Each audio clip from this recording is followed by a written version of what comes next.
భూమి మీద కోరదగినది, చూడముచ్చటైనదిగా కనపడేది ఏమిటి అనంటే, ఇది సొలొమోను గారు రాసిన కీర్తన పుస్తకమే కదా. ఈయన గారే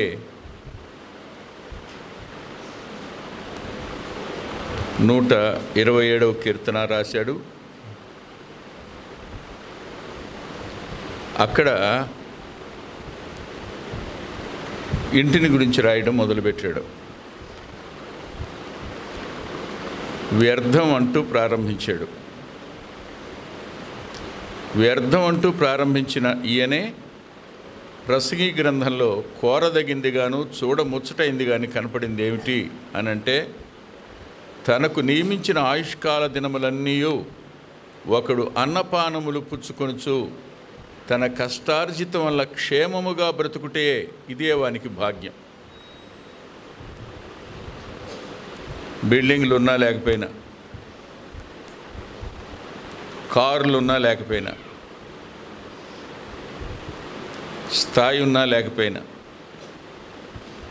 కోట్లు కూడబెట్టినా కూడబెట్టకపోయినా, తనకు నియమించిన ఆయుష్కాలం అంతా ఎలా ఉండాలి? అతను కష్టార్జితాన్ని తింటూ క్షేమంగా బ్రతికితే చాలు. ఇదే ధన్యత. ఆలోచించండి ఒకసారి.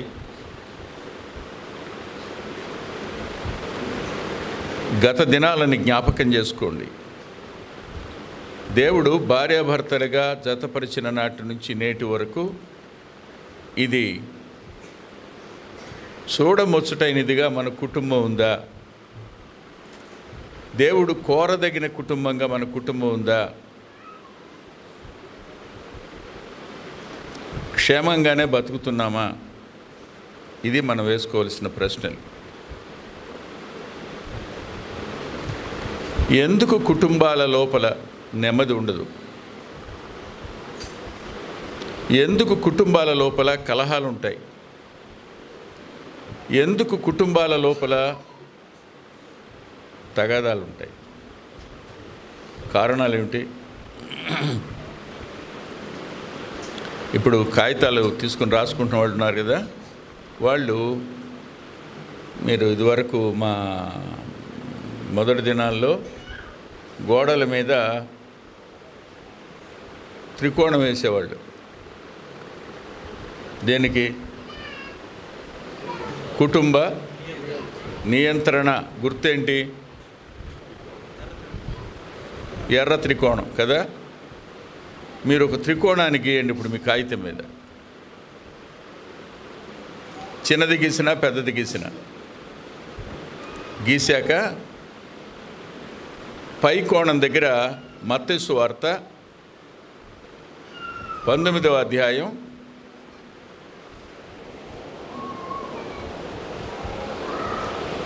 6వ వచనం అని రాయండి. మత్తయి సువార్త 19:6.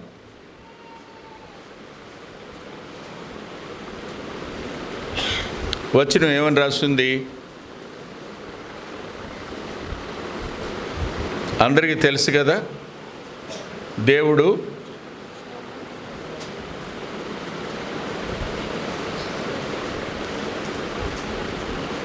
ఇదే మార్క్స్ వార్త 10:9లో కూడా ఉంటుంది ఇదే వచనం. 9:6లో దేవుడు జతపరిచిన వారిని మనుష్యుడు వేరుపరచకూడదు అంటే, జతపరిచిన భార్యాభర్తలిద్దరూ మరణం వరకు కలిసి ఉండాలి. ఆ త్రికోణానికి పైన ఉండవలసింది ఏమిటి? ఇద్దరూ మరణం వరకు కలిసి ఉండాలి. ఇది పైన రాసుకోండి. దేవుడు జతపరిచాడు అనంటే ఎప్పటి వరకు? మరణం వరకు. ఇప్పుడు ఈ త్రికోణానికి ఇటు ప్రక్కన అంటే లెఫ్ట్ సైడ్ని ఏమని రాస్తారు అనంటే, మీరు ఈ మాటలు రాయండి. కొరింథీయులకు రాసిన మొదటి పత్రిక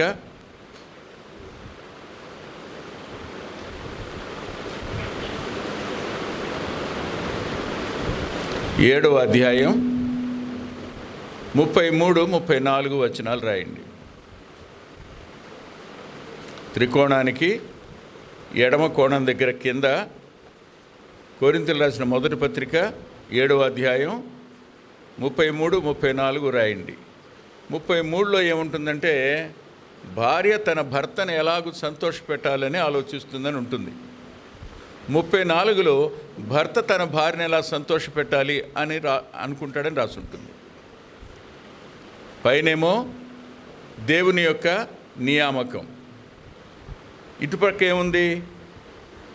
భార్యాభర్తల ఇద్దరి బాధ్యత ఉంది. భార్యాభర్తల ఇద్దరి బాధ్యత ఉంది, మర్చిపోకండి. ఇప్పుడు కుడి ప్రక్కన ఉన్న చోట ఏం రాస్తారంటే, కొరింథీయులకు రాసిన మొదటి పత్రిక 7వ అధ్యాయం 17వ వచనం.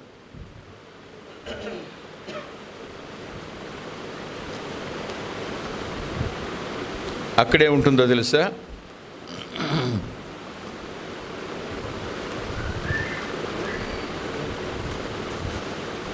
ఏడు 17, 13 కాదు. అదేమిటంటే, ప్రభువు ప్రతివానిని ఏ స్థితి నియమించెనో, దేవుడు ప్రతివానిని ఏ స్థితి యందు పిలిచెనో ఆ స్థితి ఎందే నడుచుకొనవలెను. నిన్ను దేవుడు వివాహంలోనికి భర్తగా పిలిచాడు, నిన్ను దేవుడు భార్యగా పిలిచాడు. అది నీ స్థితి, నీవు అందులోనే నడుచుకోవాలి. భార్యగానే ఉండాలి. భర్త, మీరు మాట్లాడటలా, భార్యగానే ఉండాలి,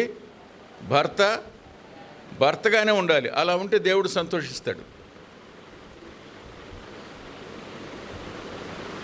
నా మాటలు మీకు ఏమైనా అర్థమవుతున్నాయా? కొత్తగా ఉన్నాయా?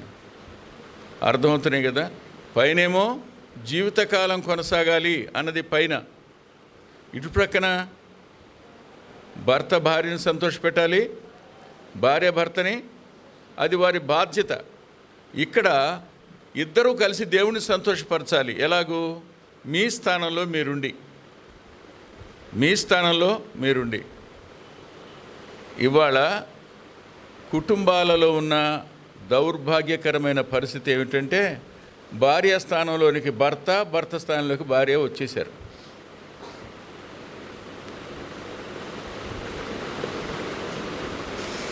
అబద్ధం లేకుండా నిజం చెప్పండి. నేను నా భర్త మాట వింటున్నాను అని చెప్పే స్త్రీలు ఎంతమంది ఉన్నారు ఇక్కడ?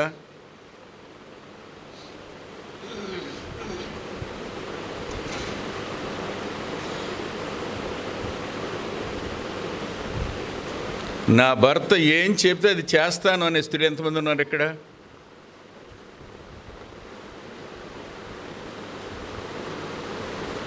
ఎవరు మాట్లాడటల్లా. విచిత్రం ఏమిటంటే, అత్తమామలు అంటే, లేకపోతే ఆ అమ్మాయి యొక్క తల్లిదండ్రులు ఏమో దీని తెలివి లేదు, ఏమీ లేదు, మొగుడిని చెంగు కట్టుకోవడం చేతగాల దీనికి, ఇంకా ఇదేగా నేర్పేది, వీటినేగా నేర్పి పంపేది. నీ భర్త నీ మాట వినాలా, నువ్వు భర్త మాట వినాలా?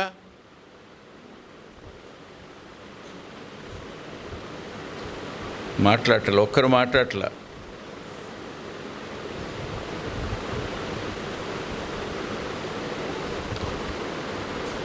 ఇప్పుడు ఒక మాట, సమస్య ఎక్కడ ఆరంభమైంది?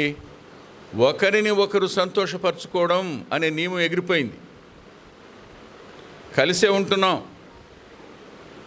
మొదటి నియమం కొనసాగుతూనే ఉంది. కానీ రెండవ నియమం దగ్గరికి వచ్చినప్పటికీ భార్యను భర్తను భార్య సంతోషపెట్టుకునే దగ్గర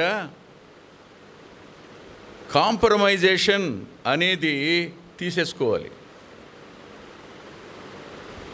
రాళ్ళు ఏరేయమన్నాడుగా తమ్ముడు.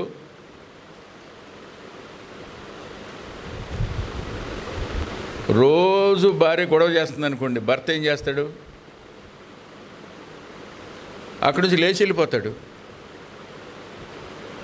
ఆమె కోపం దిగిన తర్వాత ఇంటికి వద్దాంలే అనుకుంటాడు.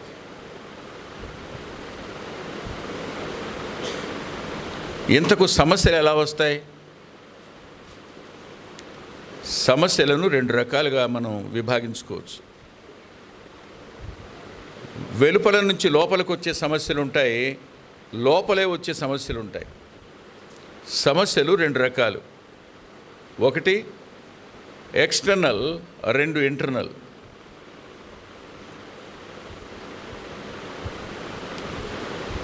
ఇంటర్నల్గా వచ్చే సమస్య వేరు, ఎక్స్టర్నల్గా వచ్చే సమస్య వేరు. మీరు ఒకసారి మొదటి కుటుంబం దగ్గరికి వెళదాం రండి. మనం మొదటి కుటుంబంలో వారిద్దరిని దేవుడు జతపరిచాడుగా. జతపరిచినప్పుడు ఏం చెప్పాడు ఆయన? ఆదికాండం 1వ అధ్యాయం 28వ వచనంలో ఫలించి అభివృద్ధి పొంది ఏమన్నాడు? విస్తరించి భూమిని నిండించి దాన్ని లోపరుచుకొనుడి. ఫలించి అభివృద్ధి పొంది అటు తర్వాత లోపరుచుకోవడం. ఏం లోపరుచుకోవడం? భార్యను భర్త, భర్తను భార్య కాదు లోపరుచుకోవడం. దేని లోపరుచుకోమన్నాడు? సమస్త లోకాన్ని మీరు లోపరుచుకోండి. అక్కడ అధికారం ఉంది. ఫలించి అభివృద్ధి పొందడం, అటు తరువాత మీకు ఇవ్వబడిన అధికారం మేర ప్రపంచం అంతా మీ ఆధీనంలో ఉండాలి అన్నది దేవుడు చెప్పిన మాట. విచిత్రమైన సంగతి అక్కడ ఏర్పడింది. ఫలించాలి, అభివృద్ధి పొందాలి. ఫలించి అభివృద్ధి పొందితే ఏమవుతుంది? ఆలోచించండి ఒకసారి. యెషయా గ్రంథంలో ఒక మాట రాస్తుంది, 43వ అధ్యాయం 7వ వచనం. అందరికీ వచ్చిన వచనం అది. నా మహిమ నిమిత్తము నేను సృజించిన వారిని నిర్మించిన నా నామము పెట్టబడిన వారిని అందరినీ. చాలా భార్యాభర్తలు అనేవాళ్ళు ఎవరి కోసం నిర్మించబడ్డారు? దేవునికి మహిమ తేవడం కోసం నిర్మించబడ్డారు. దేవునికి మహిమ తేవడం అని అంటే మీరిద్దరూ కలిసి సంతోషింపజేస్తే దేవుణ్ణి, అప్పుడు ఆయనకి మహిమ. అలా లేకపోతే ఏం జరుగుతుంది? ఖచ్చితంగా మీ మధ్యలో ఫలింపు ఉన్నా, అభివృద్ధి ఉన్నా దేవునికి సంతోషం ఉండదు. మీరు లోపరుచుకోలేరు దేన్ని. మీరు అపవాదికి లోబడిపోయిన వాళ్ళు. వాడు వెలుపల నుంచి లోపలికి సమస్యనేసాడు. వచ్చి ఒక రాయేశాడు. ఎవరి మీద? బలహీనమైన ఘటం మీద. కానీ ఏమైంది? రాయి పడితే కుండ మీద రాయి పడితే ఏమవుద్ది? దెబ్బన్న తగులుద్ది, పగలన్నా పగులుద్ది. ఏం జరిగింది ఇప్పుడు? అవం మీద రాయేస్తే అందున బలహీనమైన ఘటం అన్నాడు కదా, వేసాడు. అంటే మన మీద పెద్ద బలమైన ఘటాలు అనుకోబాకండి. వాళ్ళు మిక్కిలి బలహీనం, మనం బలహీనం అంతే. రాయి వేసిన తర్వాత ఏం జరిగింది? ఏం రాయేది? ఇది నిజమా? వెలుపల నుంచి లోపలికి వచ్చే సమస్యలు ఏంటి చెప్పండి? అనుమానాలు. ఎన్ని కుటుంబాలు అనుమానాలను బట్టి నాశనం అయిపోయాయో. అందుకే చాలాసార్లు ఈ ఫ్యామిలీ కాన్ఫరెన్సెస్లో చెప్పే మాట ఏమిటంటే, జతపరిచిన భార్యాభర్తలిద్దరి మధ్యలో నమ్మకత్వం ముఖ్యం. ఒకరిని ఒకరు నమ్మాలి. ఒకరి ఎడల ఒకరు నమ్మకం కలిగి ఉండకపోతే అపవాది తన వంతు పనిని చేస్తాడు, వెలుపల నుంచి వస్తుంది. అనుమానం అనేది వెలుపల నుంచి లోపలికి వచ్చిన సమస్య ఇది. అంతేకాదు, తినొద్దన్నాడా?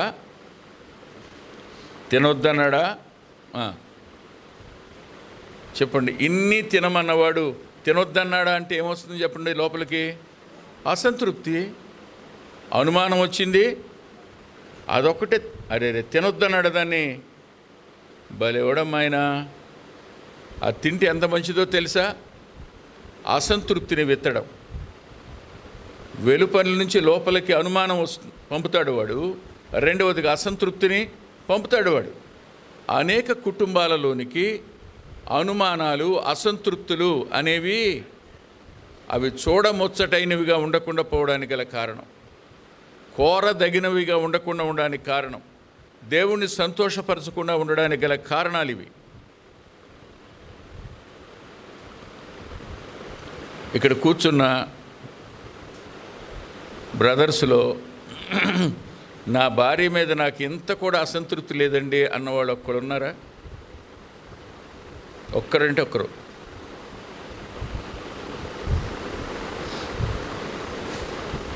మాట్లాడండి సార్. ఓ రోజు ఫ్యామిలీ కాన్ఫరెన్స్లో నేను క్వశ్చన్ పేపర్ ఒకటి ఇచ్చా. క్వశ్చన్ పేపర్ ఇచ్చి ఆ క్వశ్చన్ పేపర్లో నేను ఇచ్చిన ప్రశ్న ఏంటంటే, ఒక ప్రశ్న, అది 7వ ప్రశ్న, 7 అనుకుంటా. నీ భర్తలో నీకు నచ్చనిది ఏంటి, బారు పెట్టి నీ భార్యలో నీకు నచ్చనిది ఏంటి? కొంతమంది రాశారండి, నా భార్యలో నాకు నచ్చనిది అస్సలు లేదు, నా భర్తలో నాకు నచ్చనిది అస్సలు లేదు అని.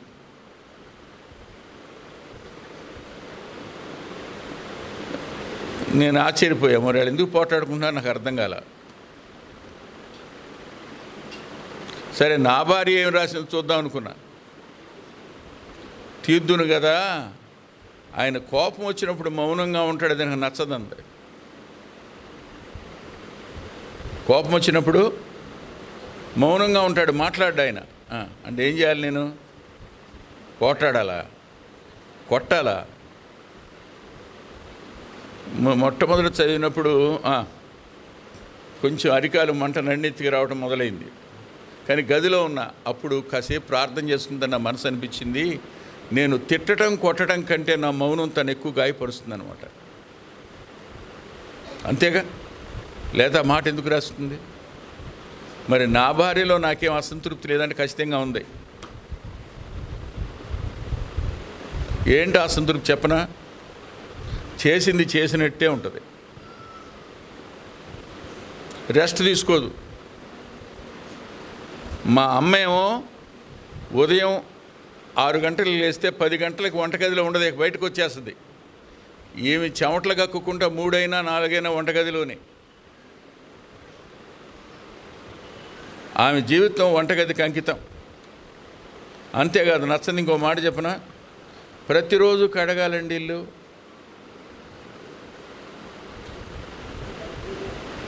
వారానికి ఒకరోజు కడుగుతారా, ప్రతిరోజు కడుగుతారా? ఆమె ప్రతిరోజు కడగాల్సిందే. ఇల్లు కడిగితే గడిగింది, ఫ్రిడ్జ్ కూడా కడుగుద్ది. ఎన్ని ఫ్రిడ్జ్లు పోయినాయో ఇప్పటికి. అంటే రాదా అసంతృప్తి? రాదండి, వస్తుంది. కానీ ఎప్పుడు ఏమనలా. కాకపోతే ఒక మాట, ఫ్రిడ్జ్ పాడైపోయిందంటే ఎన్నిసార్లు కడిగామని అడుగుతా అంతే. ఆమె అంటది, లేదండి మీరు చెప్పిన తర్వాత కడగటం తగ్గించేసానంటది, కానీ మానేశాను అందం. ఇది లోపల సమస్య. ఇది అసంతృప్తి మనలోకి రావడం అనేది ఇన్నర్ ప్రాబ్లం, అసంతృప్తి వెలుపల నుంచి రావడం అనేది ఎక్స్టర్నల్ ప్రాబ్లం. అది 2 ప్రాబ్లమ్స్ అటాక్ చేస్తాయి కుటుంబం మీద. చివరికి ఆ కుటుంబంలో ఆ కుటుంబం ఏమన్నారు చెప్పండి? ఆదామన్నాడు, నువ్వు చేసిన ఆమె అన్నాడు. ఆమెమంది చెప్పండి? మాట్లాడలే ఎవరు.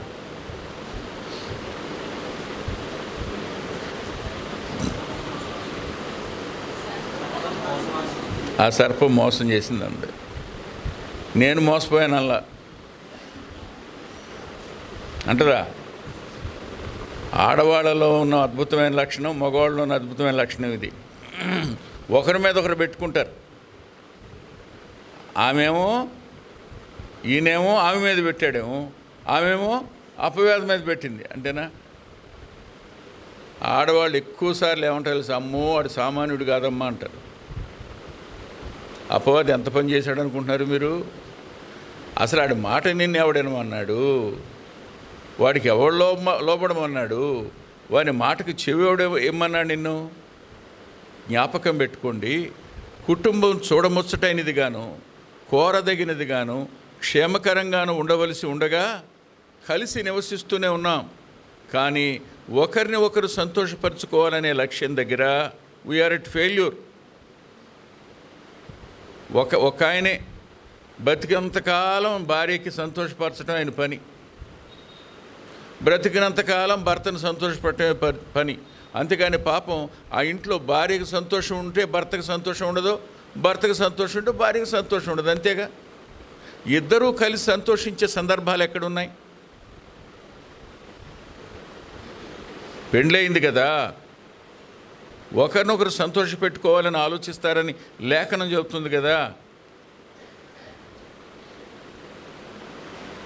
గుర్తుపెట్టుకోండి, ఏ కుటుంబం లోపల భర్తను తక్కువ చేయడం అనేది ప్రారంభమవుతుందో అక్కడ దేవుని శిరసత్వాన్ని కూడా తక్కువ చేయటమే. ఏ కుటుంబం లోపల భర్తను లొంగ తీసుకోవడం అనేది జరిగిందో, నీ మాటల చేత కానీ, ఆడవాళ్ళకి అద్భుతమైన మూడు ఆయుధాలు ఉంటాయి. మొదట ఆయుధం అలగటం, రెండో ఆయుధం ఏడవడం, మూడో ఆయుధం అన్నం మానేయటం.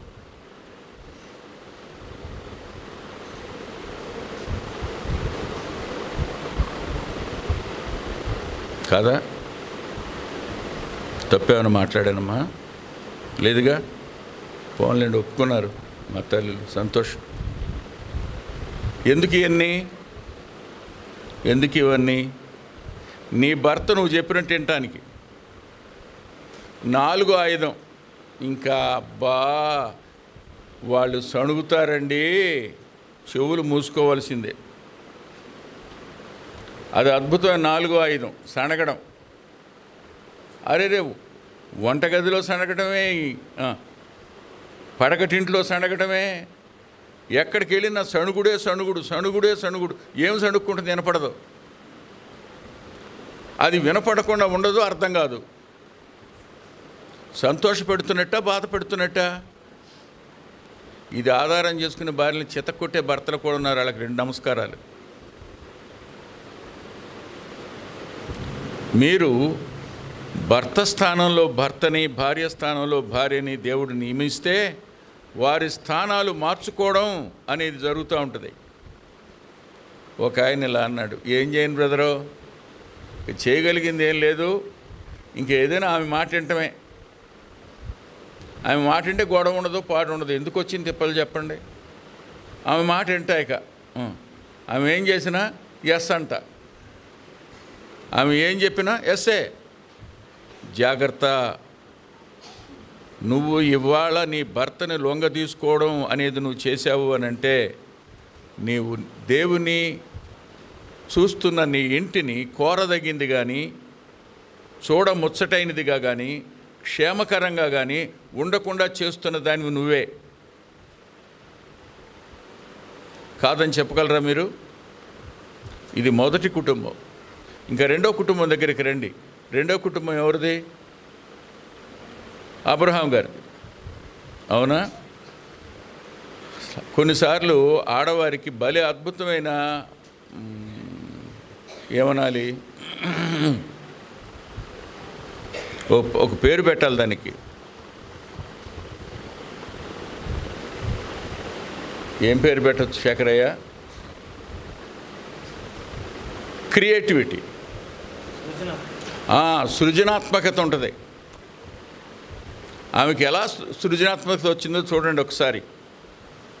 ఆదికాండంలో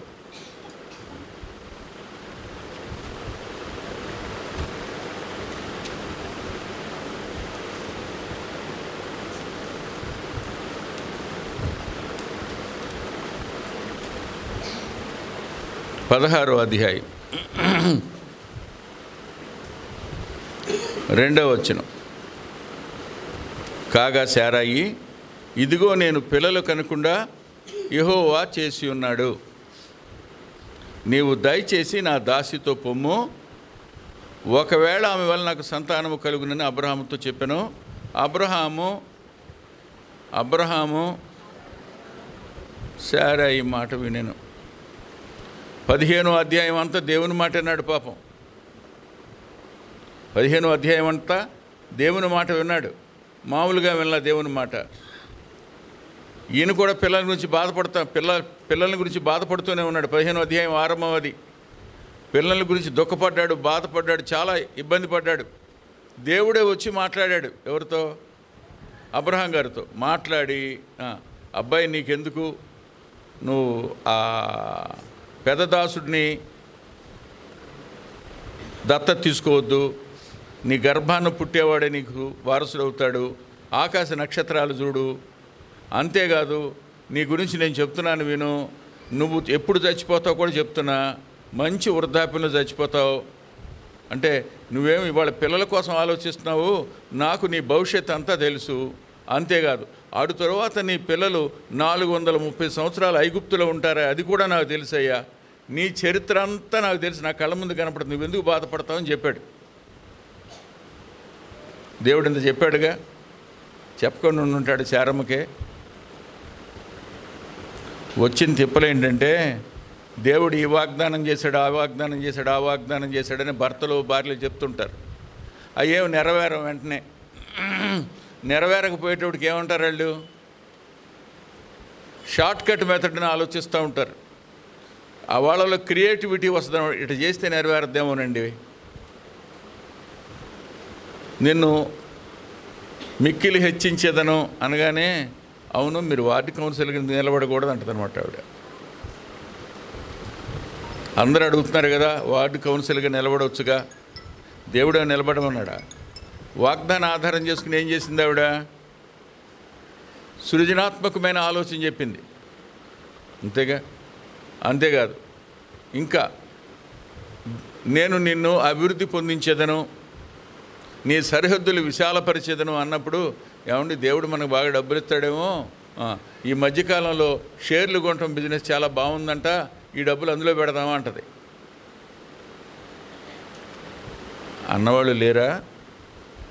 మీ సహవాసంలో లేరేమోలేండి, ఉన్నారు. ఆలోచించండి. ఈమె కూడా ఒక మాట అంది, ఏమని? దేవుడు నన్ను పిల్లల్ని కనకుండా చేశాడని. ఆడవాళ్ళకి 2 లోకు అంట, ఒకటి భర్తను, రెండోది ఆయనను.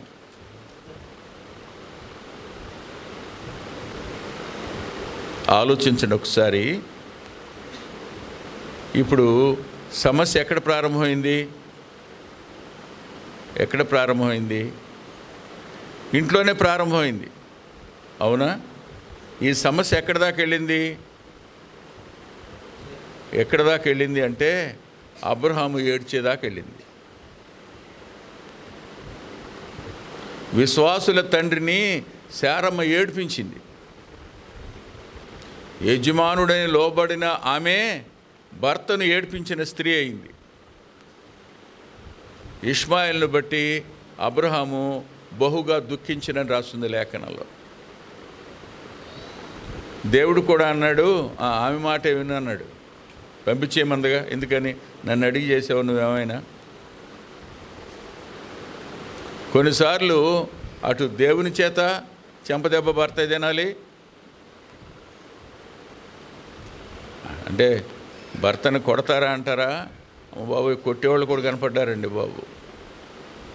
ఓ కుర్రాడు వచ్చాడు, వచ్చిన తర్వాత ఏంటయ్యా అన్న, దాన్ని కొట్టానన్నాడు. ఎందుకు కొట్టావన్నా? కొట్టాను, నా చొక్కా ఇప్పుతాను చూడండి అన్నాడు. పొయ్యిలో ఉన్న కట్టి తీసి పెట్టిందంట ఒంటి మీద. ఈయన ఒక దెబ్బే కొట్టింది, ఆమె ఏం చేసింది? పెద్ద గాయం చేసింది. అంటే భర్తను కొట్టే భార్యలు కూడా ఉండరా? ఖచ్చితం.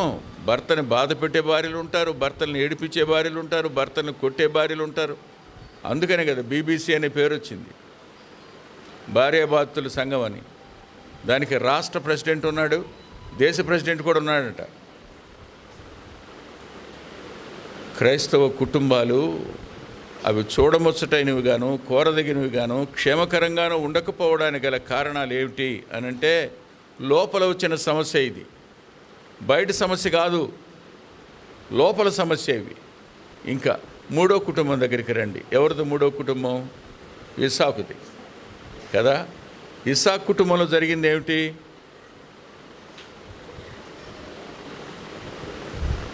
పిల్లలు పుట్టడం ఆలస్యమైంది. భర్త మంచి ప్రార్థనాపరుడు, ప్రార్థన చేశాడు. పిల్లలిద్దరు పుట్టారు. పుట్టిన తరువాత పిల్లల్నిద్దరూ పంచుకున్నారు. అవును, నేను ఒక ప్రశ్న అడుగుతాను, చెప్పండి. మీరిద్దరూ ఒకటన్నాడా, మీరు ఒకటన్నాడా? చాలా కుటుంబాలలో, అంటే 90% ఆఫ్ ద ఫ్యామిలీస్, భర్త ముసలోడు అయిపోయిన తర్వాత, భర్తగా రిటైర్మెంట్ అయిపోయిన తర్వాత భార్య పిల్లలు ఒకటైపోతారు, భర్త ఒక్కడే ఒకటైపోతాడు. ఏ కుటుంబమైనా, అది ఉద్యోగస్తుల కుటుంబమైనా, వ్యాపారస్తుల కుటుంబమైనా, వ్యవసాయదారుల కుటుంబమైనా, చివరికి సేవకుల కుటుంబమైనా సరే, ఎవరు ఒకటవుతారు? భార్య పిల్లలు ఒకటి. ఎందుకు భార్య పిల్లలు ఒకటవుతారు?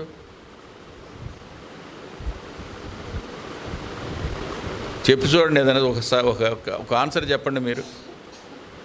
ఎందుకు ఒకటవుతారు వాళ్ళు? అమ్మ మీద ప్రేమ ఉండా? నాన్నకు మనం చేయాలి, అమ్మ మనకు చేస్తుంది కదా. ఈ బలహీనమైన ఘటాలకు అర్థం కాక, అమ్మో నా కొడుకు నన్ను ఎంత ప్రేమిస్తున్నాడో, నా కూతురు ఎంత ప్రేమిస్తుందో అనుకుంటుంది. అందుకనే లెగలేని భర్తను వదిలిపెట్టి కూతురు దగ్గరికో కొడుకు దగ్గరికి వెళ్ళిపోద్ది అక్కడ పని చేయటానికి. ఎన్ని కుటుంబాలో ఇలాగో. జాగ్రత్త. పిల్లల కోసం వేరవటం కానీ, పిల్లల్ని పంచుకోవడం కానీ చూడముచ్చటైంది కాదు, కోరదగింది కాదు, క్షేమకరమైంది కాదు, ప్రమాదకరమైంది. ఒక వయసు వచ్చిన తర్వాత వేరొకరికి ఇచ్చేస్తాం, వాళ్ళ దారిని వాళ్ళు వెళ్ళిపోతారు. అప్పుడప్పుడు చూసి వెళ్తుంటారు, అంతే. వాళ్ళు కలిసి ఉండవలసింది ఎవరు? చివరికి నువ్వు, నీ భార్య, అంతే.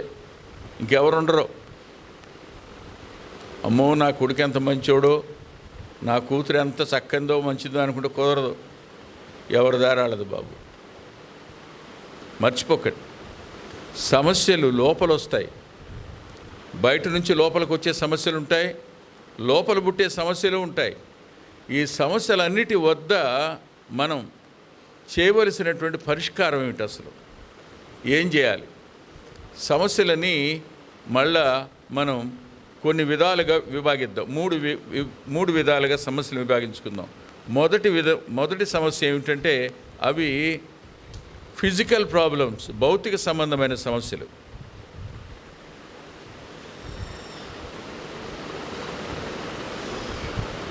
రెండు, మానసిక సంబంధమైన సమస్యలు.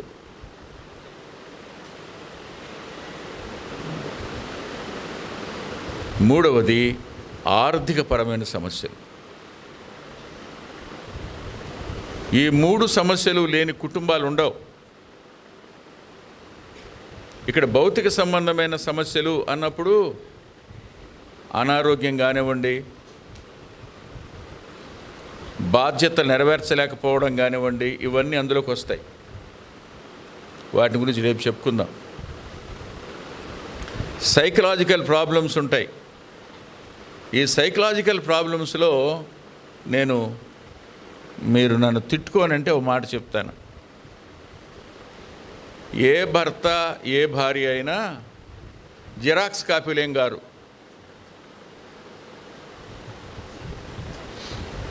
జిరాక్స్ కాపీ అంటే మీరు అక్కడ ఏమంటారు నాయన?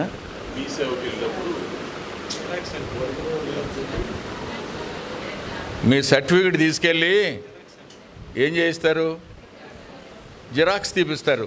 ఎలా వస్తుంది అది? భార్యాభర్తలు ఇద్దరు సేమ్ కాదు. ఇప్పుడు జిరాక్స్ కాపీలు కాదు.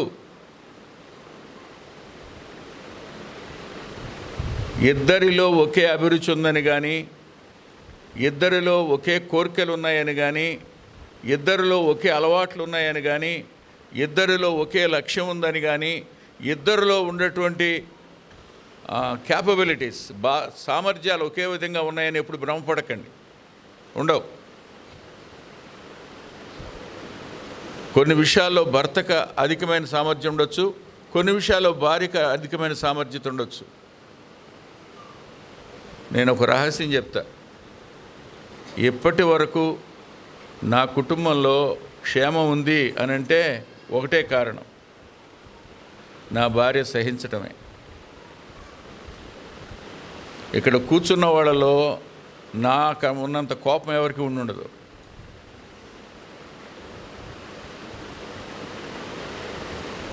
ప్రారంభం నుండి కోపం ఎక్కువ నాకు. ప్రభువుని నమ్ముకున్న తర్వాత సిలువ మోయడం నేర్చుకున్నా. కానీ అప్పుడప్పుడు కోపం వస్తుంది. వచ్చినప్పుడు ఎదురు చెప్పదు ఆవిడ, మౌనం అయిపోతుంది అంతే. కామ్గా ఉంటుంది, అసలు ఏం మాట్లాడదు, మౌనం అవుద్ది.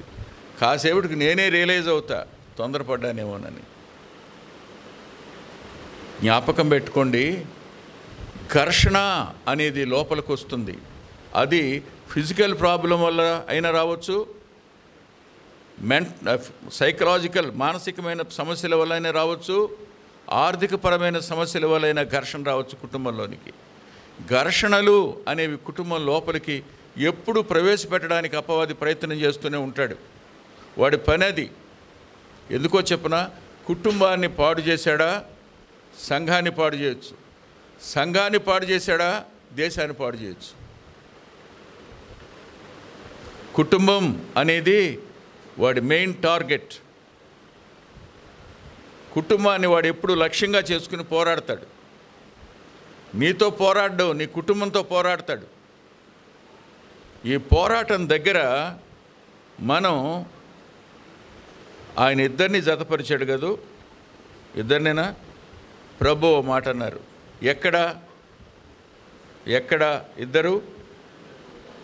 ప్రాథమిక సంఖ్య ఎక్కడ? రెండేగా. అంటే భార్యాభర్తలుగా జతపరిచినప్పుడు దేవుని ఉద్దేశం ఏంటి? నేను మీతో కూడా ఉంటానని. అందుకనే పైన ఆయన్ని పెట్టి కుడి ప్రక్కన ఆయన సంతోషపరచడం అనేది పెట్టాం. ఈ చివర ఒకరిని ఒకరు సంతోషపరచడం అని పెట్టడానికి గల కారణం కూడా అదే. మీరిద్దరూ ఈ రెండింటికి బద్దులైతే మూడవది ఆటోమేటిక్గా నెరవేరుద్ది. మీరిద్దరూ ఈ రెండింటికి బద్దులు కానప్పుడు ఈ మూడవది ఎప్పటికీ నెరవేర్చబడదు. నీ భార్య ఏడుస్తూనే ఉంటుంది. నీ భార్య ఏడుస్తుందంటే నీ ఇల్లు ఏమి దీవించబడదు. నీ భర్తను తక్కువ చేస్తావంటే నీ ఇల్లు ఏమి దీవించబడదు. అది చూడముచ్చటగా ఉండదు, కోరదగిందిగా ఉండదు, క్షేమకరంగా ఉండడానికి అవకాశం లేదు. ఆలోచించండి ఒకసారి. సమస్యల పరిష్కారం దగ్గర నిజంగానండి అబ్రహాము అద్భుతమైనవాడు, ఇస్సాకు కూడా చాలా అద్భుతమైనవాడు. నిజంగా అద్భుతం. సహజంగా మగవాడికి ఏముంటుంది చెప్పండి? ఏముంటుంది? నేను మాట్లాడండి సార్, నేను పురుషుణ్ణి, నేను మగోడిని కాబట్టి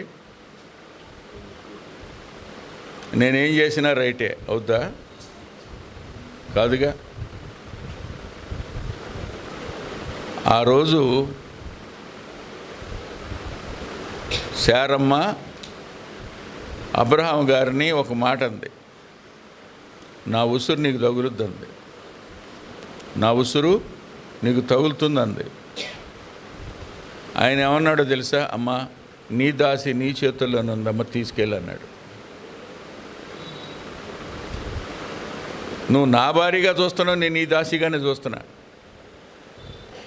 అసలు సమస్య పరిష్కారం దగ్గర అబ్రహాము ఎంత ఉత్తముడో. మనమైతే ఏమనేవాళ్ళం? ఏయ్, నువ్వు చేసిన పనిది, మళ్ళీ నువ్వేంటి నాకు చెప్తున్నావు అనలా. అప్పటికి గర్భవతి ఆమె తరిమేసింది. అబ్రహాం ఏమైనా మాట్లాడా? కానీ అబ్రహాము దేవుడు ఆమెను మళ్ళా తిరిగి పంపించాడు.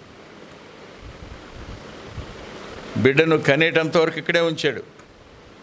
ఇంకా పుట్టడానికి ఎన్ని సంవత్సరాల కాలం ఉంది? 13 సంవత్సరాలు ఆగాలి ఇస్సాకు పుట్టాలంటే. ఈ 13 సంవత్సరాల కాలం నేను నీ యొక్క పితృత్వాన్ని సంతోషపరచ కోరుతున్నానయ్యా, అందుకని తిరిగి పంపిస్తున్నాను, వెళ్ళి లోబడి ఉండమా నువ్వు దాసివి అన్నాడు. వచ్చి బిడ్డని కన్నది. మొట్టమొదట నాన్న అని పిలిచింది ఎవరు? ఇష్మాయిలే. అబ్రహాము చేపట్టుకుని నడిచింది ఎవరు? అబ్రహాము గుండెల మీద పండుకున్నది ఎవరు?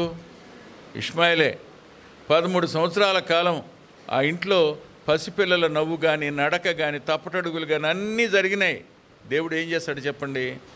మన పొరపాటులను సహితం కొంతకాలం సంతోషించడానికి అనుమతినిస్తాడు, అంతే. అది అబ్రహాము వల్లదైన తప్పైనా, అంగీకరించినటువంటి అబ్రహాము వలనైనా, సలహా ఇచ్చిన శారా వలనైనా, ఈ 13 సంవత్సరాలు తాత్కాలికమైన సంతోషమే. దేవుని చిత్తం కాకుండా చేసిన ఏ పనైనా తాత్కాలికమైన సంతోషాన్ని ఇస్తుంది. ఒక నియామక కాలం వచ్చింది, శారా గర్భవతి అయింది, బిడ్డని కన్నది. పాలు విడిచిన తరువాత ఈ కుర్రాడు, ఆ కుర్రాడిని ఏం చేశాడు? పిల్లాడిని. ఇతను కుర్రాడు, అతని పిల్లాడు. సమస్యలు ఎక్కడ ప్రారంభమవుతాయి? పిల్లల దగ్గర కూడా సమస్యలు ప్రారంభమవుతాయి. కుటుంబం లోపల 2 ఆడపిల్లలు ఉన్నారా? చచ్చామే. 2 మగపిల్లలు ఉన్నారా? చచ్చామే. ఒక ఆడపిల్ల, ఒక మగపిల్లడు ఉన్నా కూడా మామూలే, సామాన్యమేం కాదు. వాళ్ళ వల్ల తల్లికి కష్టం, తండ్రికి కష్టం వస్తుంది. నా పిల్లల వల్ల నాకే కష్టం లేదు అనేటువంటి అమ్మ నాన్నలు ఒకరు ఉండరు. ఉంటారా? ఉండరు. ఏమండి, ఒక ఆమెకి బర్త్డే వచ్చింది, రెండో ఆమెకి కొనాలి, అంతేనా? కొనరా? కొనకపోతే రెండో ఆమె ఏం చేస్తుంది? అది దాన్ని హ్యాపీ బర్త్డే చేయదు.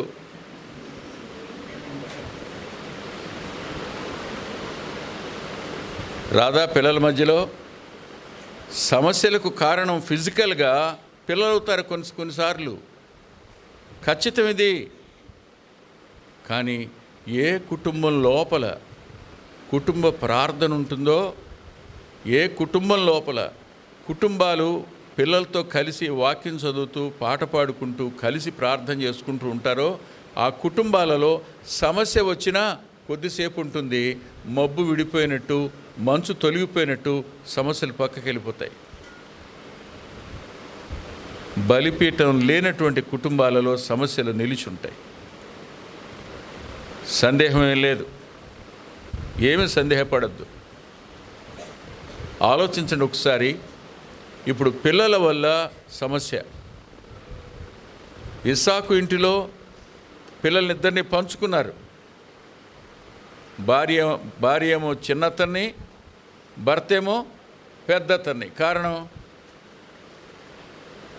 చెప్పండి, కారణాలు ఉంటాయిగా. శారమ్మ కన్న కొడుకు, దాసి కొడుకు కాబట్టి పొమ్మంది. మరి రెబెకమ్మ యాకోబుని ఎందుకు ప్రేమించింది? ఇసాకు గారు ఏశావుని ఎందుకు ప్రేమించాడు? కారణాలు ఉన్నాయి, చెప్పండి.